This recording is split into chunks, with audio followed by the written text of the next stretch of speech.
J'avais 10 ans et j'étais seule à la maison. Ce n'était pas vraiment un problème parce que nous vivions dans une petite ville. Mes parents étaient chez ma grand-mère et je n'avais pas pu les accompagner parce que j'étais malade. Il était environ 21h quand je suis allée me coucher. Ma chambre était très petite et n'avait qu'une seule fenêtre qui faisait face à mon lit. Cette fenêtre me faisait toujours peur parce que quand vous êtes petit, votre imagination peut parfois s'emballer. Mais cette nuit-là, ce n'était malheureusement pas mon imagination.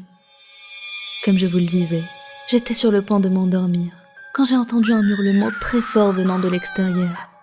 C'était très effrayant, mais j'ai essayé de rester silencieuse pour que je puisse écouter ce qui se passait. Mais il ne s'est rien passé d'autre justement. Tout était très calme, beaucoup plus calme que la normale en fait. Le temps est passé, et tout semblait être rentré dans l'ordre. J'ai donc essayé de me rendormir. 1 heure plus tard, j'ai entendu à nouveau le même hurlement. Mais cette fois-ci, il semblait beaucoup plus proche. Je me suis figée. J'étais tellement terrifiée que je ne pouvais même pas bouger.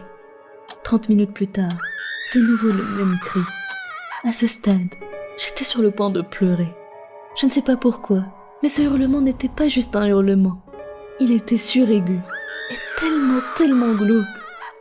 Après 15 très longues minutes, j'ai vu quelque chose au niveau de la fenêtre. C'était une femme très maigre.